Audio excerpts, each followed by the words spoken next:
Gemeente, ik mag u het woord van de Heere verkondigen zoals wij dat samen belijden in zondag 28. En laten wij in aansluiting op de bediening van dat woord van God zingen.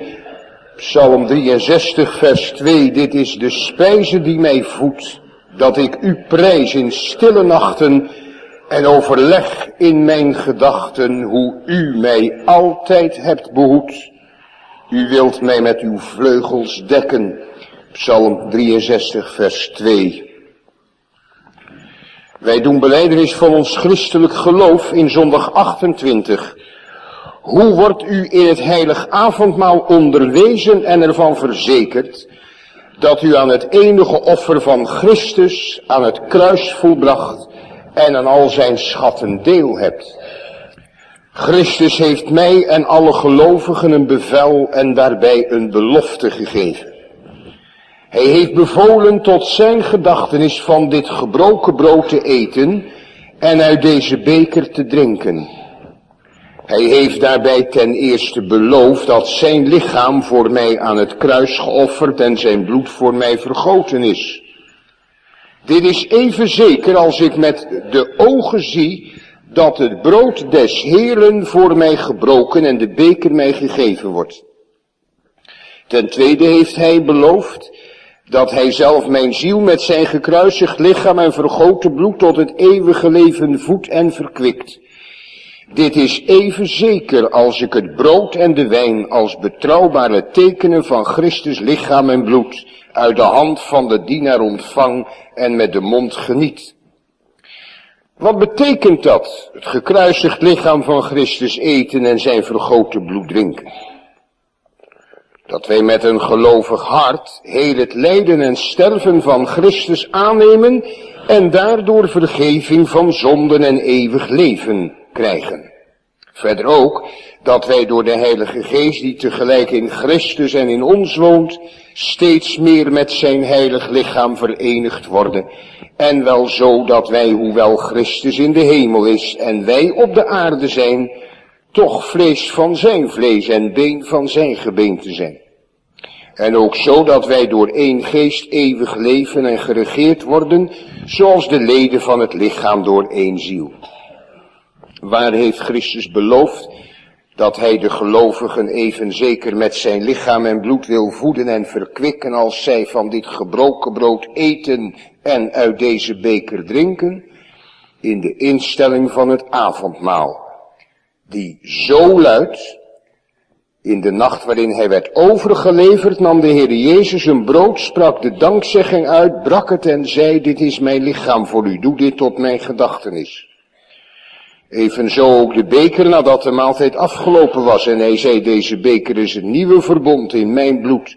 Doe dit zo dikwijls gij die drinkt tot mijn gedachtenis. Want zo dikwijls gij dit brood eet en die beker drinkt, verkondigt ge de dood des Heren totdat hij komt. Deze belofte wordt herhaald door de apostel Paulus als hij zegt: is niet de beker der dankzegging waarover wij de dankzegging uitspreken de gemeenschap met het bloed van Christus? Is niet het brood dat wij breken gemeenschap met het lichaam van Christus?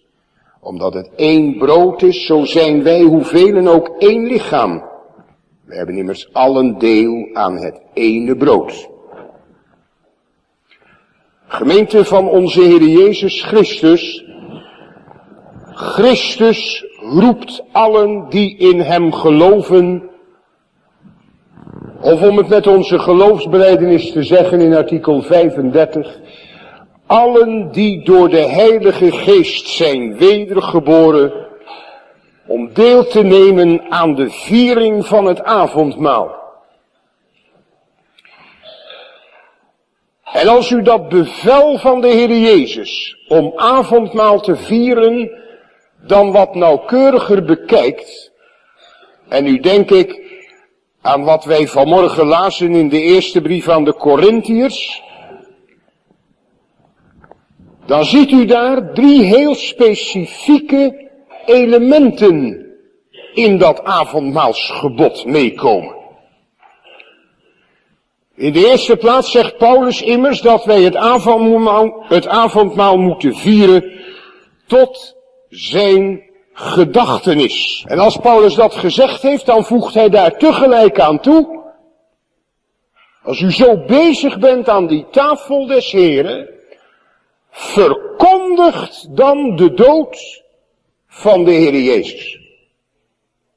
En doe dat, dat is het derde moment dat Paulus noemt, doe dat totdat hij komt.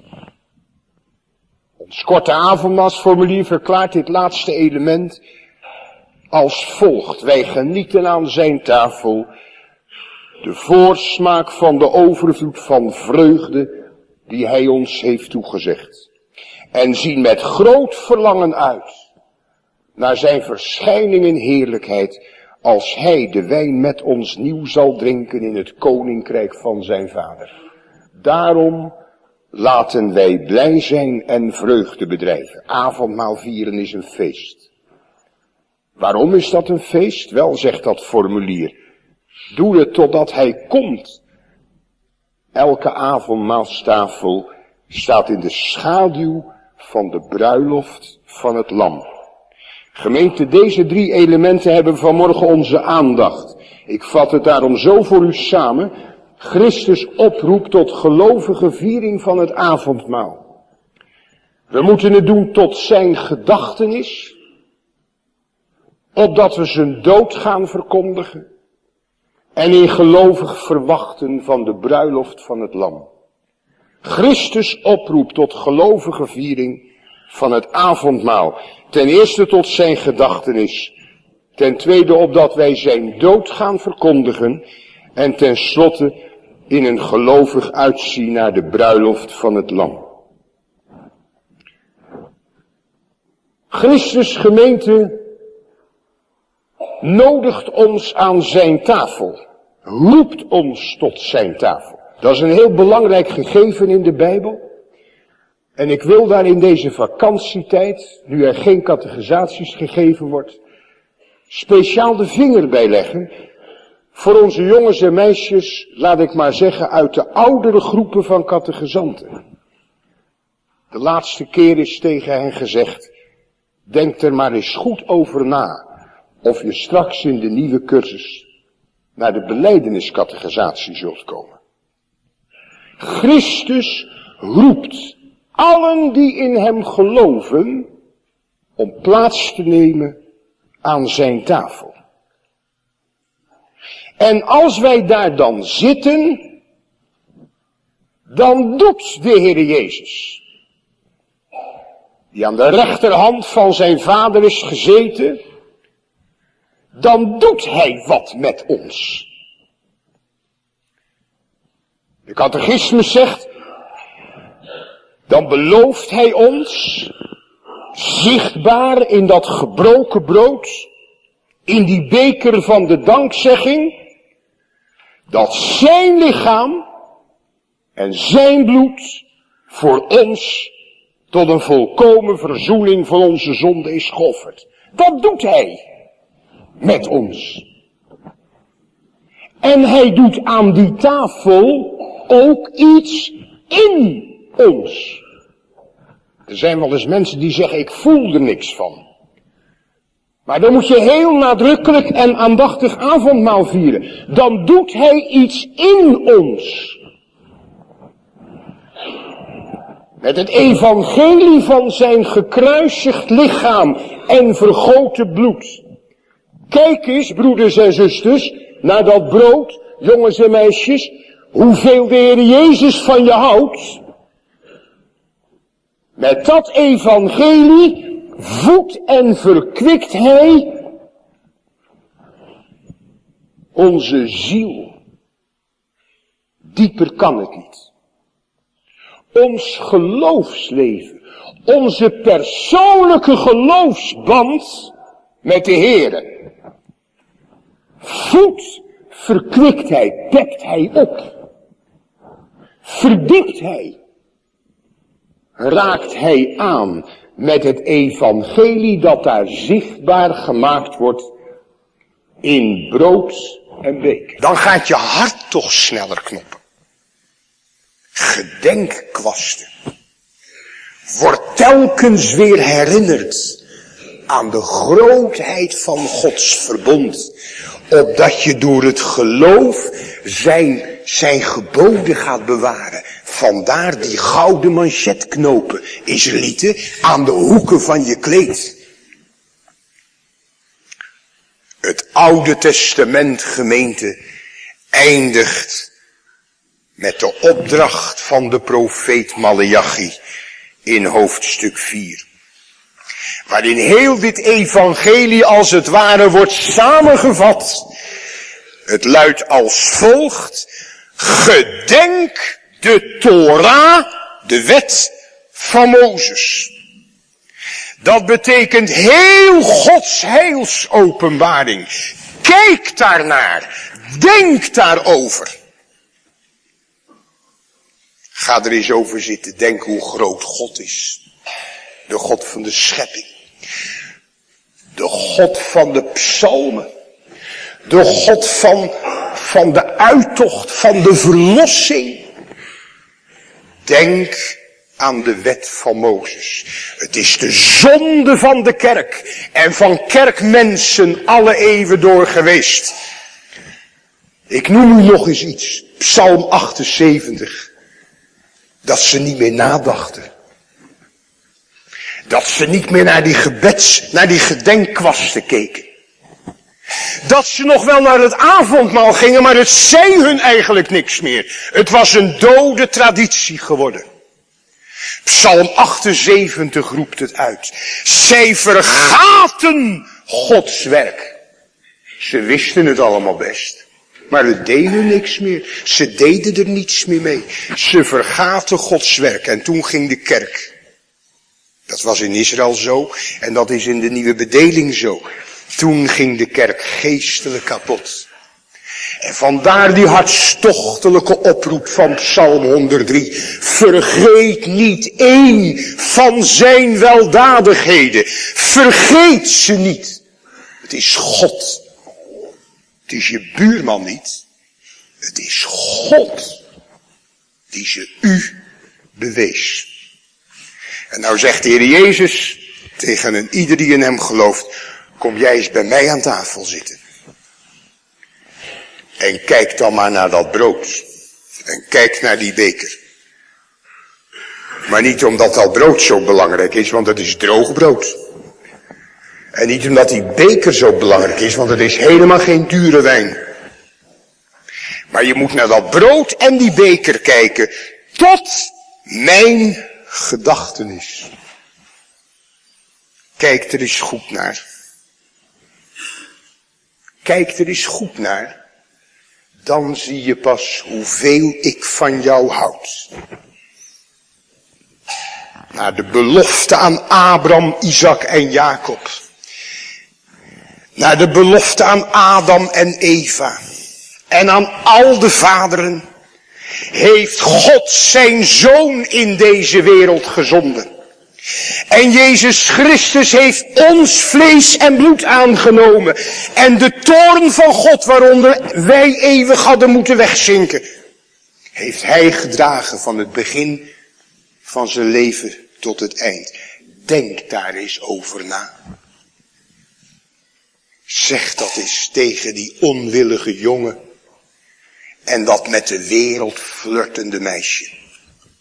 Joh, weet jij dan niet hoeveel God van je houdt? Doe dit tot mijn gedachtenis, zodat je hart geraakt wordt. Zo moet je bij hem aan tafel zitten. Zodat je hart een brandend hart gaat worden. Zodat je leven in de macht en onder de majesteit van die onuitsprekelijke liefde van God in Christus Jezus al meer een geheiligd leven. Niet een werelds, niet een slordig, niet een eigenzinnig, maar een geheiligd leven gaat worden. Zo geeft Christus zichzelf. Zo voedt en verkwikt hij ons, onze ziel, helemaal diep van binnen. met het evangelie van zijn volkomen liefde voor arme zondaren. Hij geeft ons zichzelf. En zo komen we, gemeente, automatisch tot het tweede. Als hij dan zo met ons bezig is, dan zet hij ons toch in vuur en vlam. Dan brengt hij ons toch tot leven. Verkondigt de dood des Heren, totdat hij komt. Er zijn goede gronden, ik hoef dat hier nu verder niet uit te werken, om dat woord van Paulus in de eerste brief aan de Korintiërs, hoofdstuk 11, vers 26, te lezen, niet zoals de nieuwe vertaling dat doet. Zo verkondigt gij de dood des Heren totdat hij komt. De constatering van een feit, dat doe je.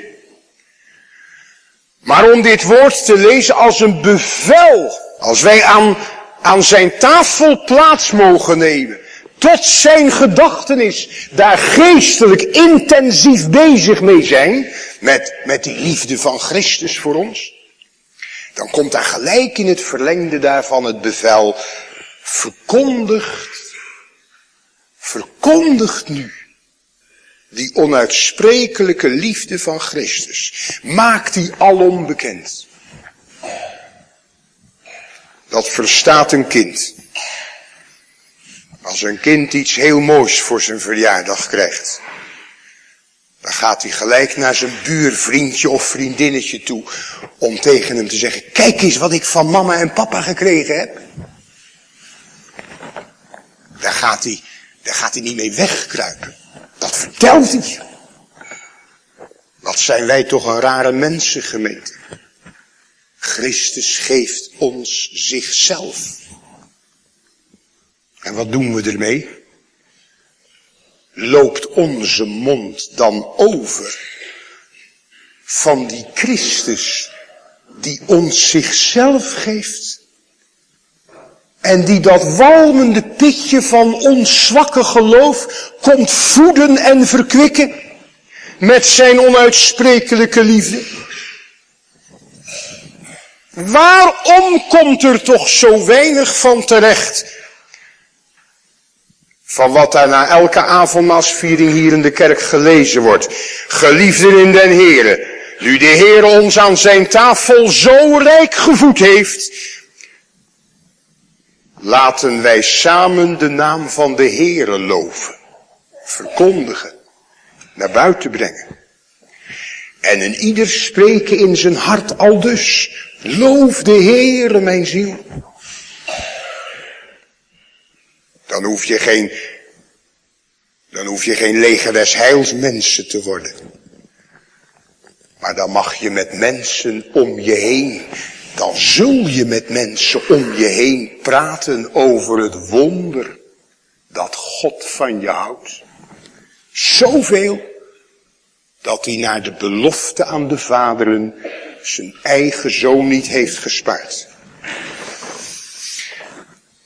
De gemeente van de Heer Jezus, zo haalt hij ons naar zich toe bij zich aan tafel. Wordt door de viering van het avondmaal ertoe bewogen te zijn, niet maar een gemeente met een evangelisatiecommissie die van alles en nog wat onderneemt. Maar om te zijn een verkondigende gemeente. Naar buiten toe, maar ook naar binnen toe. Als je verdriet om je heen ziet in de kerk. Als je zonde om je heen ziet in de kerk. Om daar dan iets aan te doen. Om daar dan bij te zijn. Verkondigend de dood van de Heere. De onuitsprekelijke liefde van Christus. Voor zondaren en gebrokenen. En zo moet je dan bezig zijn, een levende gemeente. Totdat hij komt. Totdat hij komt. Want het avondmaal garandeert ons. Als Christus ons nu bij zich aan tafel roept. Dat hij straks bij ons zal komen. Aan die grote tafel van de bruiloft van het Lam. Het avondmaal houdt onze verwachting levend. Naar dat grote feest, waar Christus alle tranen van onze ogen zal afwissen. Waar hij ons de kleren van zijn heil zal omhangen. Openbaring 7. Waar hij zich zal openbaren, de gastheer van zijn tafel. Dat is het lam dat geslacht werd. En dat nu in het midden van Gods troon is. En dat al de zijnen zal wijden, het leven hun zal geven. En hen zal voeren naar waterbronnen van het leven. En God wischt alle tranen af. Het avondmaal is de garantie dat de dag aanstaande is, waarop u Gods liefde te tasten krijgt. En waarop u uw mond niet meer kunt houden. Komt, laten wij blij zijn en vreugde bedrijven. En hem de eer geven, want het feest is daar. Broeders en zusters, jongens en meisjes. En mag ik het vanmorgen dan ook eens zo zeggen. Kattegezanten. Laten wij denken over het avondmaal. Erover praten thuis. Laat dat avondmaal voor ons zijn een feestelijk gebeuren. En laten wij ons afvragen hoe we tot nu toe avondmaal gevierd hebben. Tot zijn gedachtenis. En wat het avondmaal in ons leven betekend heeft. Verkondigen we de dood, de onuitsprekelijke liefde van de Heer Jezus als daar mogelijkheden zijn. En laten we nu samen blij zijn.